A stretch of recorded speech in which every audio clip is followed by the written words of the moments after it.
এইবার যত জোট হয়েছে কোনোটাই আদর্শের সমঝোতা না, সবই হচ্ছে আসন সমঝোতা। কিভাবে কিভাবে অঙ্ক করলে কোথায় কোথায় কয়টা সিট বেশি পাওয়া যাবে এটাই অঙ্ক হয়েছে।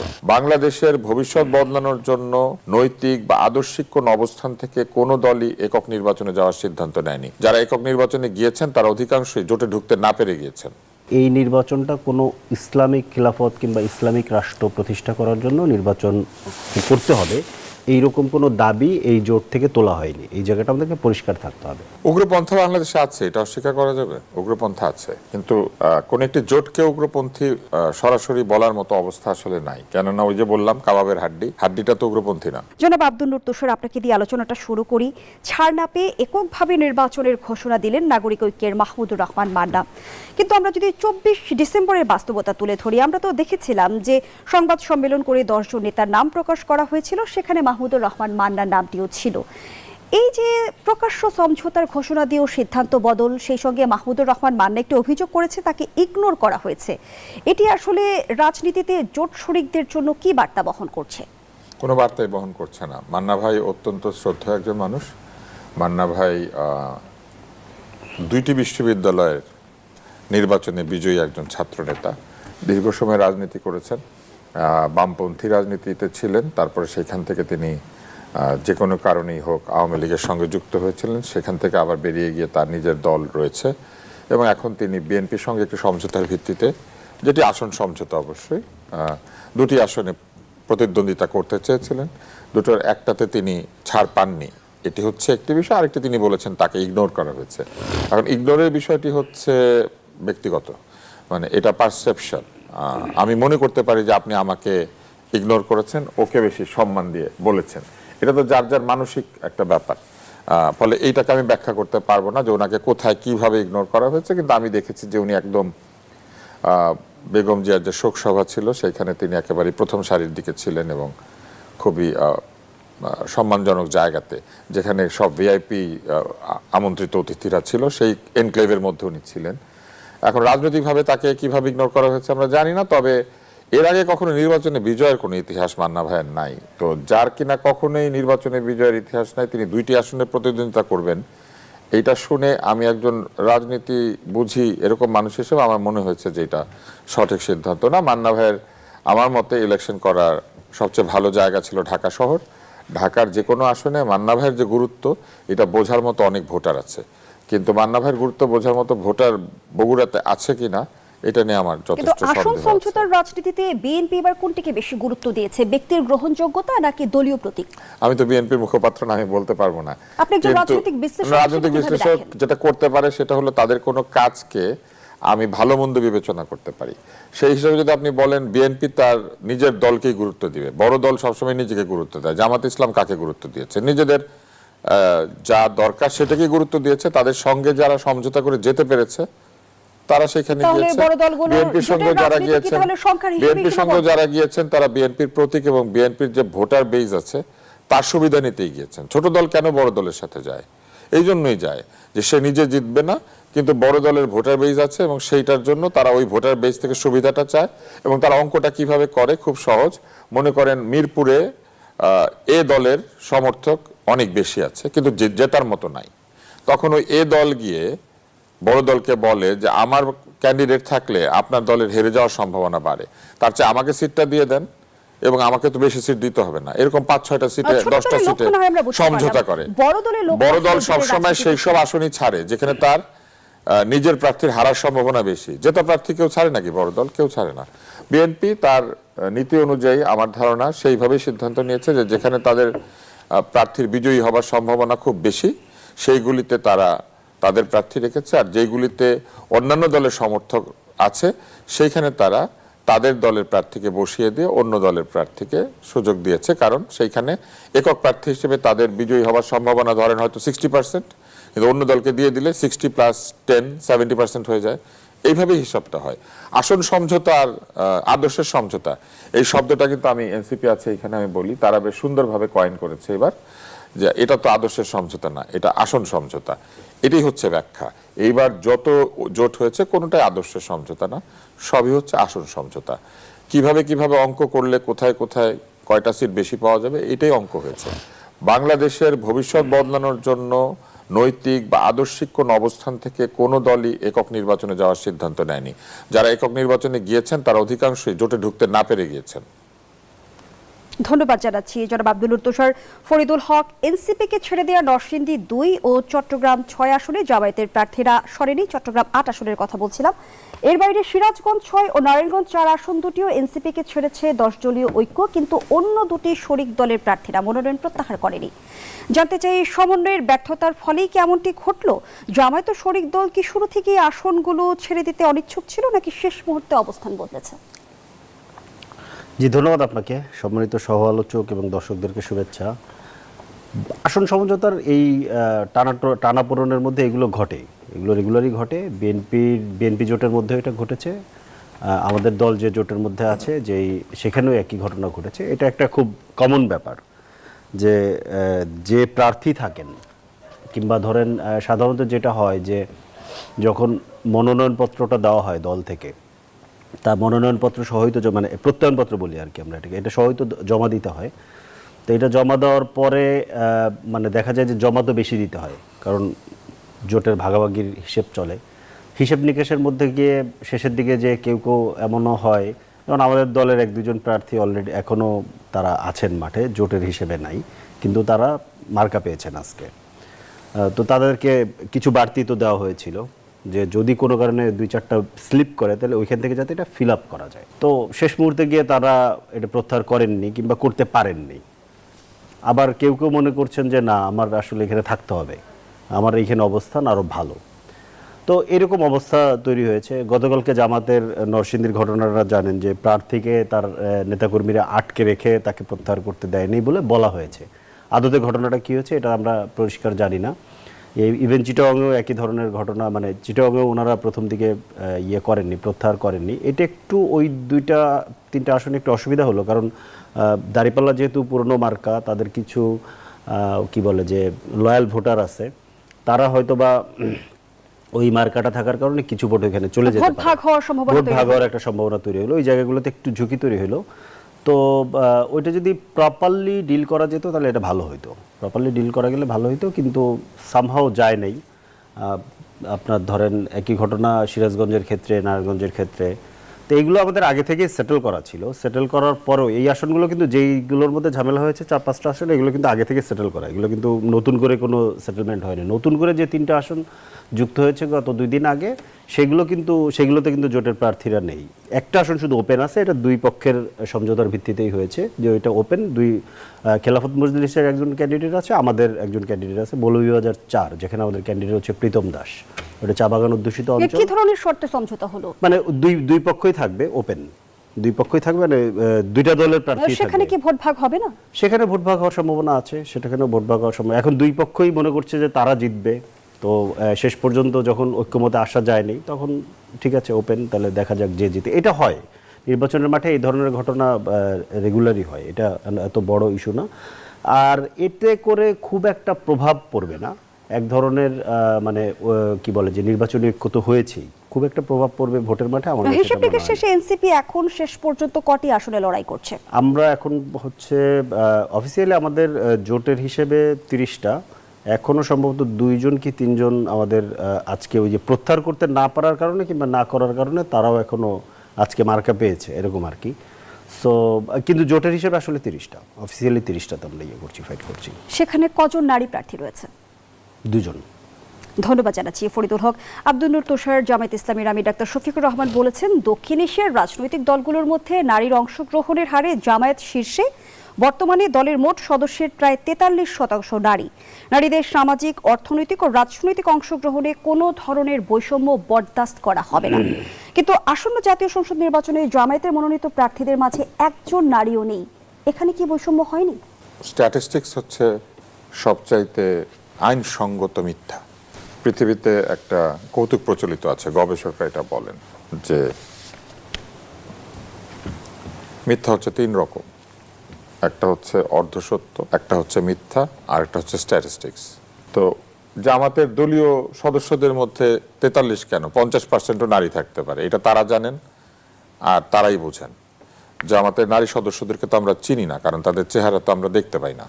আমি নিশ্চয়ই বুঝতে পারছেন। তো অতএব তারা যদি বলেন যে এরা নারী, এরা তাদের সদস্য, তারা সদস্য, কোনো অসুবিধা নেই। কিন্তু সংসদ নির্বাচনে এই নারীদেরই 43% নারীদের কেউ উপযুক্ত না, অনুপযুক্ত। তার মানে ওনাদের নারী সদস্যদের সব হচ্ছে সংসদে নির্বাচনের জন্য অনুপযুক্ত। এত বিরাট সংখ্যক নারী জনগোষ্ঠী তাদের দলে আছেন, কিন্তু নির্বাচন করার উপযুক্ত একজনও নাই। এটা একটা দারুণ ব্যাপার। দক্ষিণ এশিয়াতে এরকম দলে একটাই আছে, সেটা জামাত ইসলাম, আর কেউ নাই। যেখানে 43% নারী সদস্য আছে, কিন্তু সংসদের 300 আসনের প্রতিদ্বন্দ্বিতা করার মতো একজন নারীও নাই। এটা আমার ধারণা সারা পৃথিবীতেও একটাই আছে, জামাত ইসলামী বাংলাদেশ, আর কোথাও নাই। এত নারী সদস্য নিয়ে কোনো নারী সদস্য ইলেকশন করতে পারে না। এইটা আমি মনে করি যে এটা একটা দারুণ ব্যাপার। আমরা ইদানিং গিনেস বুকে যাই, এটা দিয়ে তারা গিনেস বুকে বলতে পারেন যে এত নারী সদস্য থাকার পরও একজনও নারী সদস্য ইলেকশন করার উপযুক্ত না। এইবার আসেন আরেকটা ছোট্ট ঘটনা বলি। সেটা হচ্ছে, আমাদের আজকে সহ-আলোচক বলেছেন না যে একটা প্রত্যয়ন পত্র নিয়ে দলের সকলেই যান। এই প্রত্যয়ন পত্রটা বাতিল করে দিলেই নির্বাচন কমিশন এটা ফেরত নিতে পারে, আমার কথা যদি ভুল না হয়ে থাকে। দল কিন্তু জানাতে পারে যে আমরা তাকে যে প্রত্যয়ন দিয়েছিলাম সেটা প্রত্যাহার করছি। এটা দলের পক্ষে জানানো উপায় আছে, আমি যতটুকু জানি। দল সেটা করে নাই কেন, আমার এটাও একটা প্রশ্ন। কিংবা এই যে যারা দাঁড়িয়ে গেল তাদের বিরুদ্ধে দল কোনো ব্যবস্থা নিচ্ছে, সেটাও নিচ্ছে না। তার মানে এই ঘটনাগুলো ঘটার পিছনে এই শরিক দলগুলির বিভিন্ন জায়গাতে আশকার আছে, প্রশ্রয় আছে। নেপথ্যে কি দলের ইন্ধন রয়েছে? হ্যাঁ, অবশ্যই আছে। না থাকলে পরে এটা করতে পারে না। বিশেষ করে জামাত ইসলামের মতো দলে এটা সম্ভব না। অন্য দলে সম্ভব। অন্য দলে বিভিন্ন জায়গা থেকে উড়ো লোকজন এসে যোগ দেয়, কিন্তু জামাত ইসলামে যোগ দিতে গেলে তাদেরকে অনেক প্রক্রিয়ার মধ্যে দিয়ে যেতে হয়। সহজে জামাত ইসলামে যোগ দেওয়া যায় না। ইদানিং হয়তো যাচ্ছে, আমি জানি না, হিন্দু হলেও যাচ্ছে, খ্রিস্টান হলেও যাচ্ছে। কিন্তু প্রকৃত আমি যে জামাত ইসলামকে চিনি ছোটবেলা থেকে, আমার বন্ধুরা অনেকে করেছে, বলতে চাই না, নাম বললে হয়তো অনেকে অন্যভাবে নিবে, কিন্তু আমার কাছাকাছি অনেক মানে ভালো সম্পর্ক আছে, এমন বন্ধুরা আছেন যারা ছাত্র শিবির করতো। আমি দেখেছি তাদের অনেক নিয়মকানুন মানতে হয়। তো সেই নিয়মকানুন মেনে যিনি জামাতের সদস্য হয়েছেন, জামাত বললে পরে তিনি দলের কথা শুনবেন না, এইরকম সদস্য জামাতে আছে। এটা বললে আমাদের বলতে হবে যে তাহলে অন্যান্য সব জায়গাতে জামাতে ইসলাম বলতে মানুষ যেটা বুঝে, বাংলাদেশের জামাত ইসলাম সেইখান থেকে আপনি বলছিলেন যে সরে ইদানিং কিছু গেছে। কিছু পরিবর্তন লক্ষ্য করা যাচ্ছে, সেটা কি আসলে ভোটের কৌশল নাকি আগের অবস্থা? এটা আমরা বলতে পারি না, কেননা গুপ্ত রাজনীতির ব্যাপারটি, গুপ্ত হয়ে থাকা, লুকিয়ে থাকা।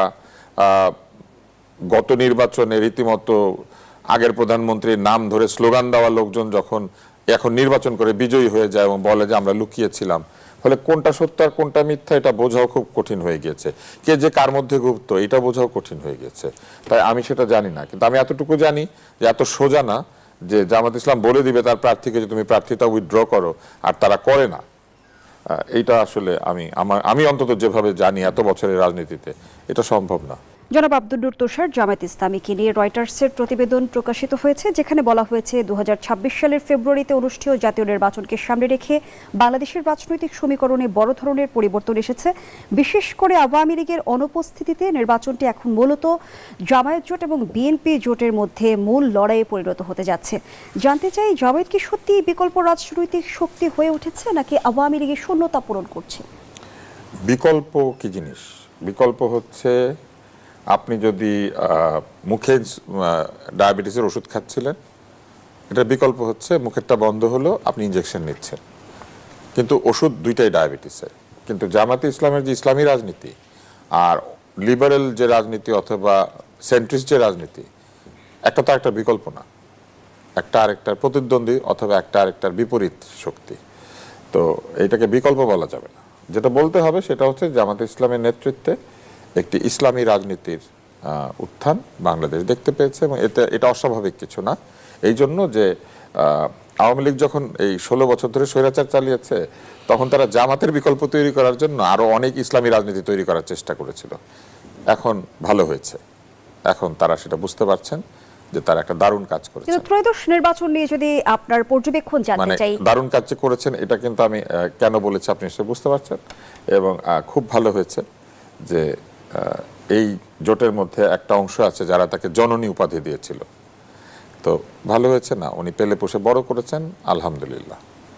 কিন্তু ত্রয়োদশ নির্বাচন নিয়ে যদি আপনার পর্যবেক্ষণ জানতে চাই, একসময় বলা হতো যে বিএনপির নিরঙ্কুশ জয় হতে যাচ্ছে ত্রয়োদশ নির্বাচনে, আবার এখন বলা হচ্ছে বিভিন্ন সমীকরণ জরিপে উঠে এসেছে যে হাড্ডাহাড্ডি লড়াইয়ের এক ধরনের সম্ভাবনা তৈরি হয়েছে। কি দেখছেন? হাড্ডাহাড্ডি লড়াইয়ের সম্ভাবনা তৈরি হয়েছে কিনা এটা ইলেকশনে গেলে বোঝা যাবে।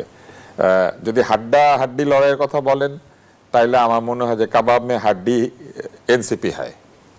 কিভাবে সেটা? কারণ এনসিপির সাথে জামাতের আদর্শের কোনো মিল নাই, তারা ওখানে ঢুকেছেন। তাহলে এই দুইটা আদর্শের যে কোনো একটা দল হচ্ছে হাড্ডি। এখন হাড্ডাহাড্ডি লড়াই হলে আমার ধারণা এনসিপি যোগ দেওয়াতে হবে, আদারওয়াইজ হাড্ডাহাড্ডি লড়াই হওয়ার কোনো সম্ভাবনা ছিল না। ধন্যবাদ জানাচ্ছি জনাব আব্দুল তুষার। ফরিদুল হক, এনসিপি কি জামাত জোটে কাবাবের মধ্যে হাড্ডি?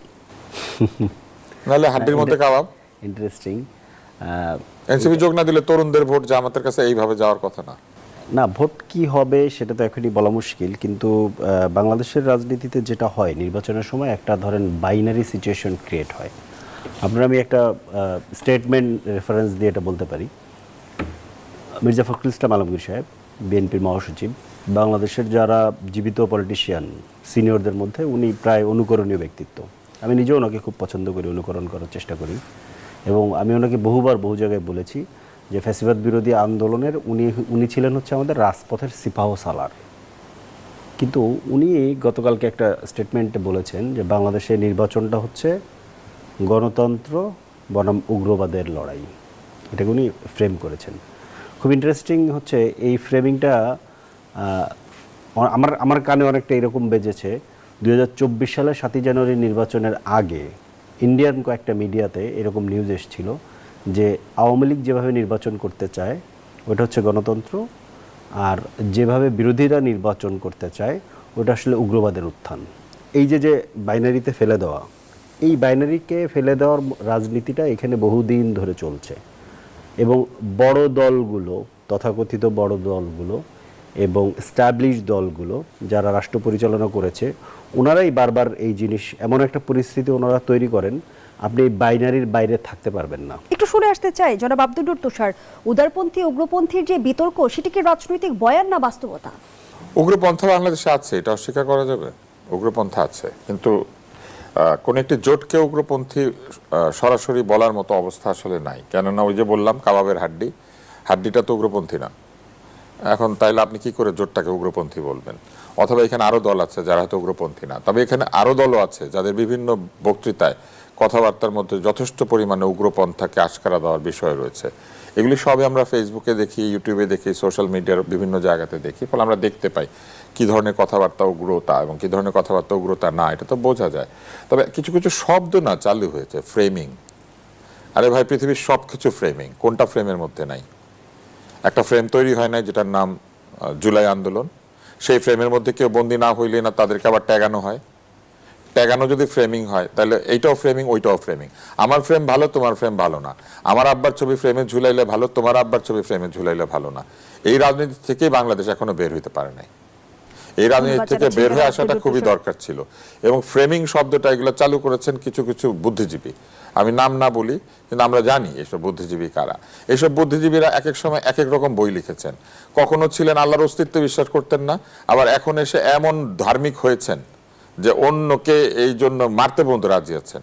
তো এগুলো আমরা ছোটবেলা থেকে দেখে দেখে আজকের এই বয়সটাতে এসেছি। এখন জয়, আপনাকে বুঝতে হবে রাজনীতি জিনিসটাই বাইনারি। হ্যাঁ আর না কি বাইনারি না? নিশ্চয়ই। তাহলে আওয়ামী লীগ আর বিএনপি, জামাত, জাতীয় পার্টি, এগুলো একটা আর একটা বাইনারি না? এগুলো বাইনারি, এবং বাইনারি তো আছেই রাজনীতির মধ্যে।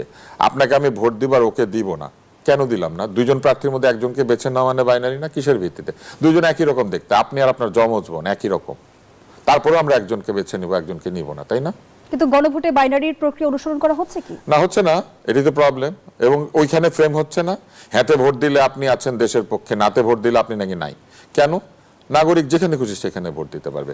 অতএব এগুলো হচ্ছে কি জানেন, নতুন নতুন বয়ান তৈরি করে সাধারণ মানুষকে রাজনীতি বিমুখ করে আমরা রাজনীতি করব, আমরা রাজনীতির ন্যারেটিভ তৈরি করব। রাজনীতির যে বর্ণনা, যে ইন্টারপ্রিটেশন কিংবা রাজনীতির যে ব্যাখ্যা, এগুলো আমাদেরটা ঠিক, আপনারটা ঠিক না।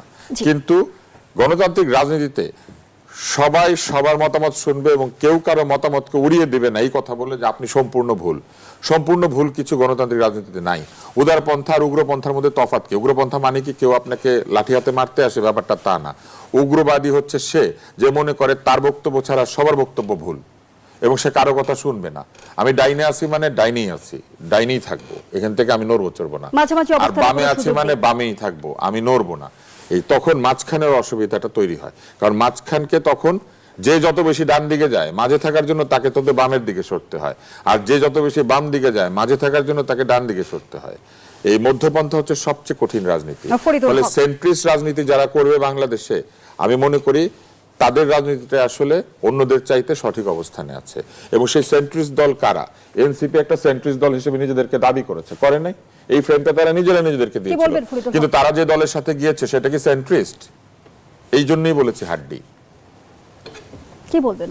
না, এটা একটা নির্বাচনী সমঝোতা। নির্বাচনী সমঝোতার ক্ষেত্রে যে কোনো কিছুই হতে পারে। এখন যে দলের সাথে গিয়েছে তার মানে হচ্ছে, প্রথমত হচ্ছে যে জামাত ইসলামের রাজনৈতিক আদর্শকে আমরা কোনোভাবে সাবস্ক্রাইব করি না, আমরা এটা বিভিন্ন সময় বলেছি।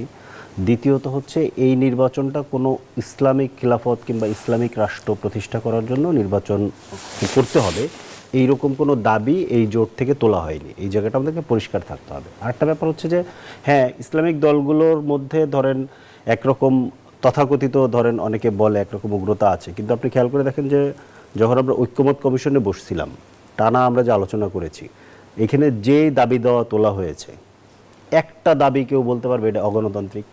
একটাও তো অগণতান্ত্রিক দাবি তোলা হয়নি। এখন ইসলামিক দলগুলো গণতান্ত্রিক দাবি তুললো, হয়রেস যাদেরকে আমরা লিবারেল দল হিসেবে আপাত দৃষ্টিতে মনে করি কিংবা ধরেন গণতান্ত্রিক দল হিসেবে মনে করি, তারা আবার অনেক বেশি অগণতান্ত্রিক, যেই স্বৈরতান্ত্রিক ব্যবস্থা আমাদের ছিল সেইটা টিকিয়ে রাখার পক্ষে অবস্থান নিলেন। এখন এই জিনিসগুলো অনেক সময় খুব ইন্টারেস্টিং হয়ে যায় যে যাদেরকে আপাত দৃষ্টিতে দেখতে গণতান্ত্রিক মনে হয় তারা অনেক বেশি অগণতান্ত্রিক অবস্থান নেন, কিন্তু যেহেতু তাদেরকে দেখতে গণতান্ত্রিক মনে হয় তাই তাদেরকে উগ্রবাদী বলা যায় না। আবার যাদেরকে দেখতে ধরেন অগণতান্ত্রিক মনে হয় তারা যখন গণতান্ত্রিক সিদ্ধান্ত মানে পজিশন নিচ্ছেন, সেটাকে গণতান্ত্রিক পজিশন হিসেবে কি বলে যে দাবি করা যায় না কিংবা বলা হয় না। এই জায়গাগুলো হচ্ছে আপনি কি পজিশন নিচ্ছেন সেটার উপরে সবসময় এটা নির্ধারিত হয়, ব্যাপারটা তা না। ব্যাপারটা হচ্ছে যে আপনি কিন্তু আপনার জনগণ উপরে কিংবা পারসেপশনটা ভোটারদের কেমন। মাঝে সেই সংশয়ের অবসান কিভাবে ঘটবে? ফরিদুল হক, সামাজিক যোগাযোগ মাধ্যমে এবার আমরা দেখলাম জামায়াতের একটি ভিডিও ভাইরাল হয়েছে, যেখানে জামায়াত প্রার্থী খালিদুজ্জামান বলেছেন ঢাকায় কোনো সিট দেব না, সব সাইজ হয়ে যাবে। পর্দার অন্তরালে কাকে সাইজ করার পরিকল্পনা চলছে? আমার জানা নেই কাকে সাইজ করার পরিকল্পনা চলছে। উনি, আমি এটা সরাসরি শুনিনি, যদি উনি এরকম শব্দ ব্যবহার করে এই ধরনের কথা বলে, এটা ঠিক কথা বলেন উনি, এটা ঠিক কথা হয়নি। এভাবে যে ধরনের শব্দ ব্যবহার, সাইজ কিংবা দেব না, দেওয়া না দেওয়ার ব্যাপারটা তো আসলে কোনো দল এটা ইয়ে করে না, নির্ধারণ করে না। এটা তো ডিপেন্ড করবে হচ্ছে জনগণ কাকে ভোট দিবে তার উপরে ডিপেন্ড করবে। আর সাইজ করা এটা আসলে এটা মোটেই কি বলে যে ওনার দিক থেকে উচিত বক্তব্য নয়। এটা অনেকটা বিএনপি টাইপের বক্তব্য হয়ে গিয়েছে। জামাতের কাছ থেকে এই ধরনের বক্তব্য মানে আশা করা যায় না। আমাদের লোকেরা বললেও ধরেন বলতে পারতো, কেউ কেউ হয়তো বা যদি বলে, কারণ যেহেতু আমাদের ওরকম কোনো রেজিমেন্টেড ফোর্স না, আমাদের বিভিন্ন ধরনের মানুষ আছে, বিভিন্ন ধরনের মানুষের বাচনভঙ্গি, প্রকাশভঙ্গি আলাদা আলাদা, তারা এটা বলতে পারে। কিন্তু জামাতের দিক থেকে এটা হওয়াটা খুবই অনাকাঙ্ক্ষিত। নিশ্চয়ই আপনার নজরে এসেছে দ্য ডিপ্লোমেটের রিপোর্টটি, যেখানে বলা হয়েছে আওয়ামী লীগের ভোট ব্যাংক বেশ বড়, এই ভোটাররা কিভাবে ভোট দেবে তাই নির্বাচনের ফল নির্ধারণ করতে পারে। আসলে কি তাই? আমি তা মনে করি না। আওয়ামী লীগের ভোট ব্যাংক বেশ যদি বড় থাকতো, বাংলাদেশে সবচেয়ে ভালো কি বলে যে এই ভোট সহ সকল কিছু অ্যানালাইসিস করার সবচেয়ে ভালো সক্ষমতা আওয়ামী লীগের হাতে ছিল, এবং আওয়ামী লীগ হচ্ছে গিয়া ইতিহাসের সবচেয়ে শক্তিশালী সরকার ছিল, মানে ওই অর্থে মানে জনগণের বিপক্ষে থেকে যত শক্তিশালী হওয়া যায়, রাষ্ট্রকে কত ব্রুটালি ব্যবহার করা যায়, এইটার দিক থেকে আওয়ামী লীগের কাছাকাছি কেউ গত 50 বছরে হয়নি।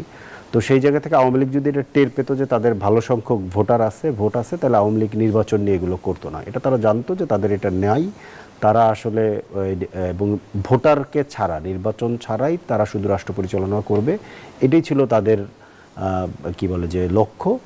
নির্বাচনের নামের একটা তামাশা তাদেরকে করতে হয়েছে, কারণ পৃথিবী যেহেতু একটা কানেক্টেড জায়গা, আমরা যে বলি না গ্লোবাল ভিলেজ, কানেক্টেড জায়গার কারণে অনেক কিছু দেখাতে হয়। বিশেষত আমার ধারণা এটা দিল্লি তাকে বারবার বলে দিয়েছে, এটা অন্তত একটু করো, না হলে আমি পশ্চিমকে কি বলবো। তো তারা তো আবার পশ্চিমের সাথে ধরেন একটু পশ্চিমের থেকে ইয়ে নিয়ে এসে চলতে হয়, এই ধরনের কারণে নির্বাচন করছে। ধন্যবাদ কিন্তু জানাচ্ছি তাদের ফরিদুল ওইরকম হক। ভোটার বেস জনাব আব্দুল নূর তুষার, এবারে সাধারণ নির্বাচনের পাশাপাশি গণভোট রয়েছে, পোস্টাল ব্যালট রয়েছে, যার কারণে ভোট গণনায় দেরি হতে পারে এমন মন্তব্য করেছেন প্রেস সচিব শফিকুল আলম। কিন্তু গণভোট, পোস্টাল ব্যালট এবং সাধারণ ভোট, এই 3 ধরনের ভোটের ব্যালট গণনার জন্য আলাদা ও স্বচ্ছ প্রক্রিয়া নির্ধারণ করা হয়েছে কিনা এবং ভোট গণনায় দেরি হলে রাজনৈতিক উত্তেজনা সামাল দেওয়ার প্রস্তুতি কতটা আছে, সেই সঙ্গে গণনার দীর্ঘসূত্রিতা যদি জনমনে আস্থার সংকট তৈরি করে, তার দায় কার উপর বর্তাবে? শফিক সাহেব এটা বলবে কেন? এটা বলবে নির্বাচন কমিশন। ভোট গোনার দায়িত্ব ওনার। ভোট কেমনে গুনবে, কিভাবে হবে, আগে আসবে না পরে আসবে, এটা ওনার করার কথা? উনি এটা বলে কিভাবে? এটা তো প্রধান উপদেষ্টারা বলতে পারার কথা না। এটা বলবে প্রধান নির্বাচন কমিশনার যে আমার ভোট গুনতে বেশি টাইম লাগবে, আমার গোনার জন্য আরো বেশি লোক লাগবে, আমার আরো টাকা লাগবে, পয়সা লাগবে, যা লাগবে এটা তো বলবে নির্বাচন কমিশন। উনি জানে কেমনে বেশি সময় লাগবে না কম সময় লাগবে? ধরেন পোস্টাল ব্যালট আসলোই না গোনার জন্য, তো গুনতে বেশি সময় লাগবে। ধরেন লোকে হ্যাঁ না ভোট দিল না, কিছুই দিল না, ধরেন ভোটের বাক্স খালি, গুনতে বেশি সময় লাগবে। উনি আগের থেকেই জানে সব। এটাই হচ্ছে একটা সমস্যা, এই আগের থেকে জানাই প্রবলেম। আর একটা প্রশ্ন আপনি করেছিলেন না যে কাকে সাইজ করবে, এটা মূলত বিরোধীদেরকে সাইজ করার কথা বলেছেন। সব আসন তাদের জোটের কাছে থাকবে, অন্য জোট কোনো আসন পাবে না, এটা বলার চেষ্টা করেছেন। কর্মীদের সঙ্গে এরকম বন্ধ দরজার মধ্যে অনেকেই কথা বলেন।